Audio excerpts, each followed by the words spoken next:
આમ વિચારી તેમણે દૂર દૂર જોયું તો વડલાના ઝાડ પાસે આવ્યા. આવીને જોયું તો ત્યાં નદી છે પણ નદીમાં પાણી નથી. તો એમને થયું કે લાવ ખાઈ લે. ત્યાં ઝાડ નીચે આવીને જોવે છે તો ત્યાં એક રાજવી પુરુષને જોવે છે. ત્યાં આવીને રાજવી પુરુષને પૂછ્યું કે તમે કોણ છો? આમ પૂછતા ગાંગા ગામેસી રાજાએ પોતાનો પરિચય આપ્યો કે હું ગાંગા ગામેસી કરીને રાજા છું અને મારું રાજ્ય અહીંયા નજીકમાં છે અને હું શિકાર કરવા માટે વનમાં આવ્યો છું. આ સાંભળીને જેસલ રાજા કહેવા લાગ્યા કે હું પણ જેસલ નામે રાજા છું અને અહીંયા બાજુમાં મારું રાજ્ય છે અને હું પણ શિકાર કરવા માટે આવ્યો છું. આમ બંને પોતપોતાના રજવાડાની સુખ સમૃદ્ધિની વાતો કરે છે. વાત કરતા કરતા ગાંગા ગામેસી રાજાએ જેસલ રાજાને પૂછ્યું કે તમારે સંતાનમાં શું છે? ત્યારે જેસલ રાજાએ કીધું કે મહારાજ, મારે સંતાનમાં કંઈ નથી, શેર માટેની મારા ઘેર ખોટ છે. આ સાંભળીને ગાંગા ગામેસી રાજાએ કીધું કે મારે પણ શેર માટેની ખોટ છે.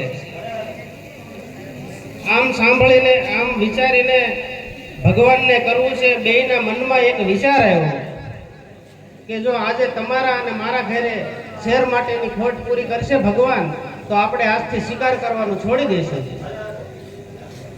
એમ વિચારીને બંને ઊભા થાય છે અને તીરકમઠા ગોઠણે ચડાવી ભાંગી અને ઘા કરી દે છે જમીન ઉપર. આમ પ્રભુને વાત રાખવી છે અને બંનેને મનમાં વિચાર આવે છે કે જો આપણા ઘરે ભગવાન શેર માટેની ખોટ પૂરી કરશે તો આપણે બંને સગા થશું.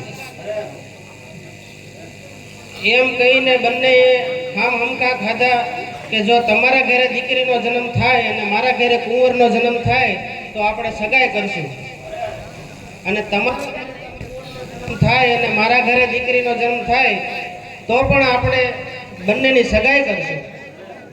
આમ બંને એકાબીજીને વચન આપીને બે છૂટા પડે છે. આમ બંને પોતપોતાના રાજ્યમાં જાય છે. એમ કરતા કરતા એક દી ગયો, બે દી ગયો, 7 દિવસ ગયા, મહિનાના વાણા વીતી ગયા છે. આમ કરતા કરતા ભગવાનને વાત રાખવી છે. બંને રાજાની રાણીઓને અવધાન રહ્યા છે. એમ કરતા કરતા એક દી, બે દી, એક માસના વાણા આવી ગયા છે. પૂરા 9 મહિના અને 9 દિવસે બંને રાણીઓના ઘરે દીકરીઓનો જન્મ થયો છે. આ બાજુ જેસલ રાજાના ઘરે દીકરીનો જન્મ થતા તેઓએ ટપાલ ગાંગા ગામેસી રાજાને લખી અને દીકરી જન્મની ખબર આપી.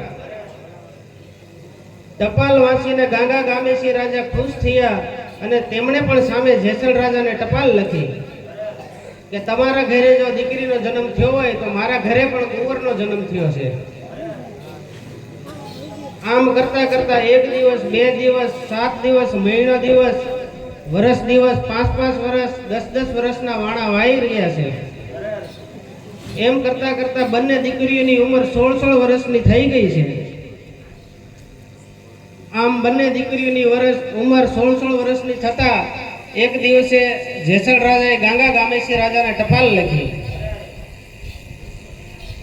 કે ગાંગા ગામેસી રાજાને માલુમ થાય કે આપણા સંતાનો 16 વર્ષની ઉંમર લાયક થયા છે, તો હવે તે લગ્ન માટે ઉંમર લાયક થયા છે, તો આપણે બંને એકાબીજીને આપેલા વચન મુજબ આપણે હવે બંનેના લગ્ન કરવા જોઈએ. આ બાજુ ટપાલ વાંચતા ગાંગા ગામેસી રાજાએ સામી ટપાલ લખી કે તમારી વાત સાચી છે, તો હવે આપણે બંનેના લગ્ન કરીએ. આ બાજુ જેસલ રાજાએ શુભ ચોઘાડીએ લગ્ન જોવડાવી મહાસુદ સાતમને દિવસે લગ્ન લખ્યા. અને આમ મહાસુદ સાતમને દિવસે લગ્ન લખ્યા અને મહાવદ સાતમને દિવસે તોરણ આવે એ રીતના લગ્ન લખ્યા. આ રીતે લગ્ન લખીને તેમણે લગ્ન પત્રિકા ગાંગા ગામેસી રાજાને ત્યાં મોકલી. આ બાજુ ગાંગા ગામેસી રાજાને લગ્ન પત્રિકા મળતા તેઓએ લગ્નની તૈયારીઓ શરૂ કરી દીધી છે. આમ મહાવદ સાતમ નજીક આવતા ગાંગા ગામેસી રાજાએ લગ્નની ખૂબ તૈયારીઓ કરી અને તેઓ પોતાની દીકરીને કહેવા લાગ્યા કે બેટા આ તિથિએ આપણે આ તારીખે આ સમયે આપણે લગ્ન જાન લઈને જવાનું છે, માટે તો એ મુજબ તૈયાર થઈ જાય. ત્યારે ગાંગા ગામેસી રાજાની દીકરી મનોમન વિચારવા માંડી કે મારા બાપુ આ શું કરવા માંડ્યા છે. ત્યારે ગાંગા ગામેસી રાજાની દીકરી વિચારવા માંડી કે હું પણ દીકરી છું, સામે પણ દીકરી છું, તો મારા બાપુ આ કેમ આવું કરે છે. પરંતુ પહેલાનો સમય એવો હતો કે બાળકો માતા પિતાના વચનને લોભતા નહીં. આ બાજુ ગાંગા ગામેસી રાજાના દીકરીબા રાજાએ કીધું એ પ્રમાણે સ્ત્રી વેશપાટ છોડી અને કુંવરના પોશાક ધારણ કર્યા. અને આ રીતે સમય આવતા ગાંગા ગામેસી રાજા કુંવરીની જાન જોડી અને જેસલ રાજાને ત્યાં જાન લઈને જાય છે. આમ ગાંગા ગામેસી રાજાના દીકરીની જાન જેસલ રાજાના રાજમાં આવે છે. જેસલ રાજાને જાન આવ્યાના સમાચાર મળતા તેઓ તેમને શોભતા ઉતારા આપે છે. આમ ગાંગા ગામેસી રાજા જાન લઈને આવે છે, તેમને શોભતા ઉતારા આપ્યા અને એમના સામૈયાની તૈયારી કરી છે. ધામધૂમ સામૈયા કર્યા અને મહાવદ સાતમને દિવસે બંનેના શુભ ઘડીએ શુભ સોગડીએ ફેરા ચાર ફેરા પણ પતી ગયા છે. લગ્ન પૂરા થયા બાદ જાનને 1 દિવસ 2 દિવસ 3 દિવસ 4 દિવસ જેસલ રાજા રોકે છે. ત્યારબાદ તેઓ પોતાની દીકરીને ગાંગા ગામેસી રાજાની દીકરી સાથે જાન સાથે ભાવભીની વિદાય આપે છે. આમ 4 દિવસ રોકાણા બાદ ગાંગા ગામેસી રાજા જાન લઈને પોતાના રાજમાં પાછા આવે છે. પોતાના રાજમાં આવ્યા પછી બધા સાથે બેસે છે, વાતો સીતો કરે છે, વાળું પાણી કરી અને સૌ પોતપોતાના શયન કક્ષ બાજુ સુવા માટે જાય છે. જ્યારે ગાંગા ગામેસી રાજાની દીકરી પોતાના શયન કક્ષમાં સુવા માટે ગઈ તો ત્યાં જેસલ રાજાની દીકરી પણ બેઠી હતી. ત્યાં જઈને એમણે કીધું કે આવો બેન, કેમ છો?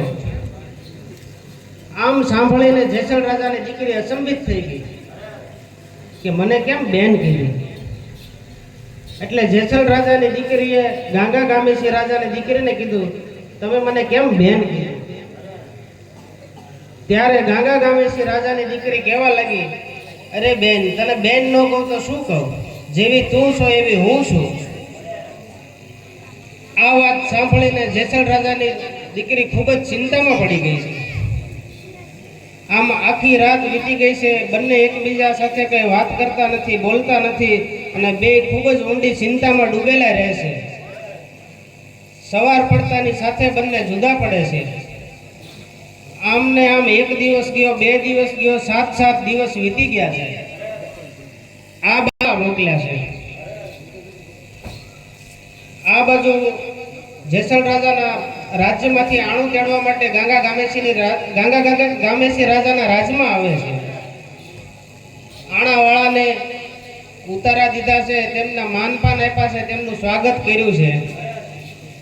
આણાવાળાને 1 દિવસ રોક્યા, 2 દિવસ રોક્યા, 3 દિવસ એમને પણ રોક્યા છે. ત્યારબાદ જેસલ રાજાની દીકરીને તેડીને આણાવાળા જેસલ રાજાના રાજમાં જાય છે. જેસલ રાજાના રાજમાં જાય છે, ત્યાં કુંવરીબાને તેમની બેનપણીઓ બધા હારા સમાચાર પૂછે છે. તેમની બેનપણીઓ તેમની હસી મજાક કરે છે કે બેન, તારે ત્યાં કેવું છે? તારે તો રજવાડું સારું છે ને? તું બેન આવું રજવાડું હોવા છતાં આમ દુબળી કેમ પડી ગઈ, એવો પ્રશ્ન પૂછે છે. ત્યારે જેસલ રાજાની દીકરી કહેવા લાગે છે કે બેન, દુબળી ન પડું તો શું થાય? આના કરતા મારા બાપુએ મને કુવા વાડે નાખી દીધી હોત તો સારું હતું. આ સાંભળીને એમની બેનપણીઓ કહેવા લાગી, અરે બેન, આવું કેમ બોલે છે તું? ત્યારે જેસલ રાજાની દીકરી કહેવા લાગી એવું ન બોલું તો શું કરું બેન? પણ કે બેન થયું છે શું, વાત તો કર કે જેવી હું છું એવી એ છે, હું દીકરી છું એ દીકરી જ છે. આવું સાંભળીને જેસલ રાજાની દીકરીને બેનપણીઓને ખૂબ ખોટું લાગ્યું છે. આવી સણપણ રાજમાં વાતો થઈ રહ્યું છે. ધીમે ધીમે જેસલ રાજાની રાણીના કાન સુધી આ વાત જાય છે. જેસલ રાજાની રાણીએ આ વાતની જાણ જેસલ રાજાને કરી.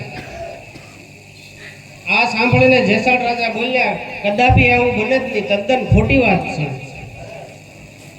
પછી જેસલ રાજાને એમ થયું, ખરેખર આવું હોય તો મારે આનું પારખું કરવું જોઈએ. એમ વિચારીને એ ગાંગા ગામેસી રાજાને ટપાલ લખીને જમાઈને મળવા માટે બોલાવે છે. ગાંગા ગામેસી રાજાને ટપાલ મળતાની સાથે તેઓ પોતાની દીકરીને કહેવા લાગ્યા કે બેટા, તારા સાસરિયામાંથી તને મળવા માટે બોલાવે છે તો તારે જવું જોઈએ. આ સાંભળીને ગાંગા ગામેસી રાજાની દીકરીને એમ થયું કે મારા બાપુ હવે આ શું કરવા બેઠા છે.